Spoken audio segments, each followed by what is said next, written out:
কৈলাস পর্বত রহস্যময় ও পবিত্র এক পর্বতশৃঙ্গ।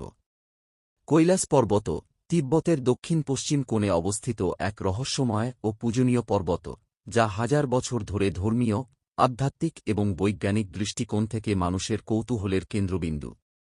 এটি হিমালয় পর্বতমালার অংশ এবং সমুদ্রপৃষ্ঠ থেকে প্রায় 6.38 মিটার (21.778 ফুট) উচ্চতায় অবস্থিত।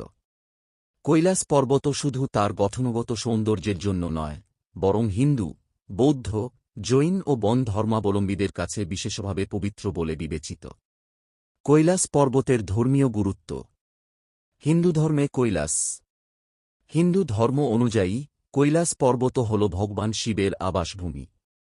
পৌরাণিক কাহিনী অনুসারে ভগবান শিব ও দেবী পার্বতী কৈলাসে অবস্থান করেন এবং এখান থেকেই মহাদেব বিশ্ব পরিচালনা করেন। এটি মন্দাকিনী ও গঙ্গার উৎসস্থল বলে মনে করা হয়। হিন্দু শাস্ত্র অনুসারে যে কেউ কৈলাস পর্বতের পরিক্রমা, পৃথিবী প্রদক্ষিণ সম্পন্ন করলে মুক্তি লাভ করে এবং জন্মমৃত্যুর বন্ধন থেকে মুক্ত হয়। বৌদ্ধ ধর্মে কৈলাস। বৌদ্ধদের জন্য কৈলাস কুবারা ও চক্রসম্বরা দেবতার আবাসস্থল বলে বিবেচিত। তিব্বতীয় বৌদ্ধদের বিশ্বাস অনুযায়ী এটি গুরু পদ্মসম্ভবের এক গুরুত্বপূর্ণ স্থান।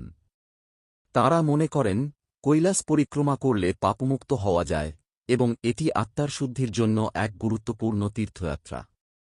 জৈন ধর্মে কৈলাস। জৈন ধর্মে কৈলাস পর্বতকে অষ্টপদ পর্বত বলা হয়।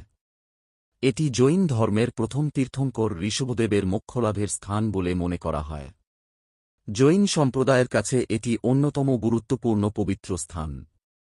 বন ধর্মে কৈলাস। তিব্বতের আদিবাসী বন ধর্মাবলম্বীদের কাছে কৈলাস স্বর্গদ্বার হিসেবে পরিচিত। তাঁরা বিশ্বাস করেন এটি দেবতাদের আবাসস্থল, যেখানে শুভ শক্তির আধিপত্য বিদ্যমান। কৈলাস পর্বতের ভূগোল ও পরিবেশ। কৈলাস পর্বত তার চারমুখী পিরামিড আকৃতির কারণে ব্যতিক্রমী।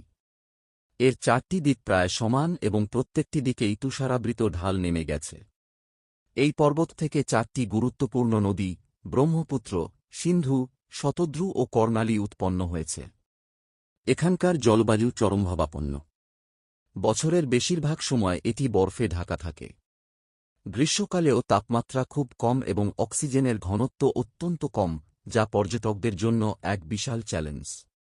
কৈলাস পর্বত পরিক্রমা। কৈলাস পর্বতের পরিক্রমা বা খোড়া করা বিভিন্ন ধর্মের মানুষের জন্য অত্যন্ত গুরুত্বপূর্ণ। এটি প্রায় 5.2 কিলোমিটার দীর্ঘ এবং এটি সম্পন্ন করতে সাধারণত 3 দিন থেকে 5 দিন সময় লাগে। পরিক্রমা দুইভাবে করা হয়। এক, অস্থায়ী পরিক্রমা, যেখানে মানুষ হেঁটে বা ঘোড়ায় চড়ে পুরো পর্বত প্রদক্ষিণ করে।